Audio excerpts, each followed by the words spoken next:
अब कैसे तय वक्त पर हुई रामलला के दर्शन, कैसे दिसंबर तक तैयार हुई राम मंदिर।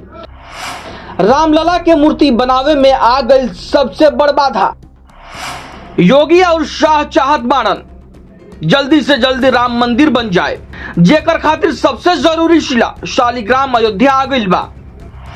अयोध्या में शालिग्राम शिला के आवते ही रामलला के मूर्ति निर्माण में सबसे बड़ विघ्न भी आइल बा।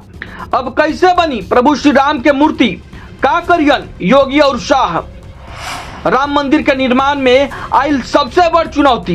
परमहंस शिला पर छेनी हथौड़ी चलावे पे अन्न जल त्यागे के चेतावनी देले बाड़न। अयोध्या में राम मंदिर निर्माण के घड़ी करीब आ रहल बा। ई देख के योगी और शाह खुश बाड़न। अमित शाह तो 2024 के टिकट करावे के भी कह देले बाने। प्रभु श्री राम के मूर्ति खातिर शालिग्राम शिला भी अयोध्या आ गइल बा। साधु संत देकर पूजा अर्चना करके अयोध्या में स्वागत कैले होंगन।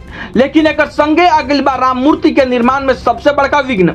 तपस्वी छावनी के महंत स्वामी परमहंस शालिग्राम शिला के लेके योगी और शाह के चेतावनी देले बाड़न, जेकर बाद प्रभु श्री राम की मूर्ति का निर्माण खातिर लाइल गई शालिग्राम शिला के ऊपर बहस छिड़ गई बा। शालिग्राम शिला पे स्वामी परमहंस अड़ गई बाड़े और इस शिला पर छेनी हथौड़ी चलावे पे अन्न जल त्याग के जीवन लीला खत्म करे के घोषणा कर देले बाने, जेकर बाद प्रभु श्री राम के मूर्ति का निर्माण में बाधा आ गई बा। स्वामी परमहंस प्रभु श्री राम की मूर्ति के निर्माण खातिर लाइल गई शालिग्राम शिला पर छेनी हथौड़ी चलावे पे अन्न जल त्याग के जीवन लीला खत्म करे के बाद काहे कैले बाड़न, ये हम बताएम रहुआ के। लेकिन ऐसे पहले जानी कि शालिग्राम शिला का होला, जेकरा से प्रभु श्री राम की मूर्ति बनी। जानकारन के मुताबिक शालिग्राम शिला एगो पत्थर के टुकड़ा बा जे दो हिस्सा में बा और दोनों शिलाखंड के कुल वजन 127 क्विंटल बा। शास्त्र के अनुसार शालिग्राम शिला में भगवान विष्णु के वास होला। पौराणिक ग्रंथ में माता तुलसी और भगवान शालिग्राम के जिक्र कइल गइल बा। इस शिलाखंड के धार्मिक महत्व बा, काहे से कि एकर संबंध भगवान विष्णु से बा। शिलाखंड ज्यादातर गंडक नदी में ही पावल जाला। हिमालय के रास्ते में पानी से बहकर छोट छोट टुकड़ा में टूट जाला।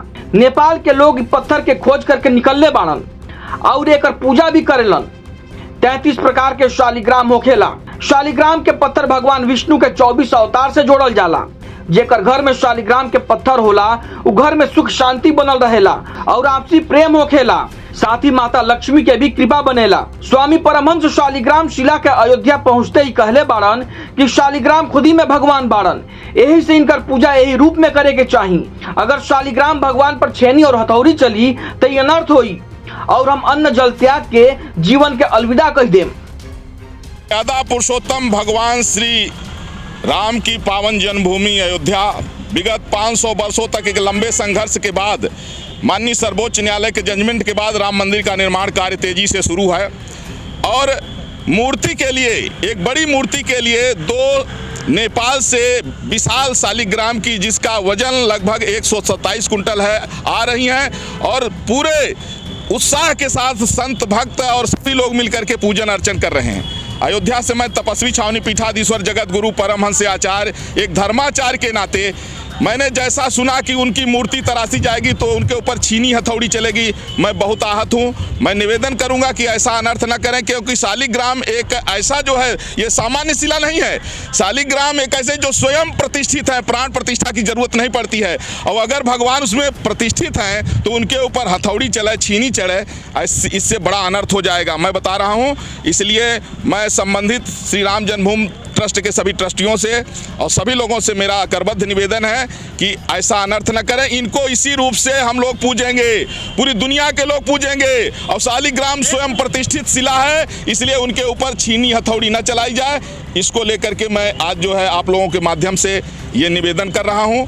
और अगर छीनी हथौड़ी भगवान के ऊपर चली तो इसके बाद फिर मैं अन्न जल का परित्याग करके और जीवन को अलविदा कहूँगा, क्योंकि इतना अन्याय मैं नहीं सह सकता हूँ कि हमारे भगवान के ऊपर अज्ञानता बस कोई छीनी हथौड़ी चलाए। गंडकी नदी में शालिग्राम के पत्थर पाइल जाला, जेकर उम्र करोड़ों साल के बतावल गइल बा। इस शालिग्राम के पत्थर के पूजा भगवान विष्णु के रूप में भी कइल जाला और यही से एकरा के देवशिला भी कहल जाला। जानकी मंदिर के प्रमुख महंत राम तापेश्वर दास के मुताबिक कई हफ्ता के कोशिश के बाद विशेषज्ञ पत्थर के 2 टुकड़ा के पहचान कैलन। एक्सपर्ट के एक टीम में जियोलॉजिस्ट और टेक्नीशियन भी शामिल रहले। जांच भइला के बाद कुल 350 टन के 2 गो टुकड़ा के चयन भइल। लेकिन अयोध्या पहुंचला के बाद जौन पेच फंसल बा, सवाल यह बा कि ओकरा के सुलझाई के। परमहंस जी खुदे प्रभु राम के सेवक हवन।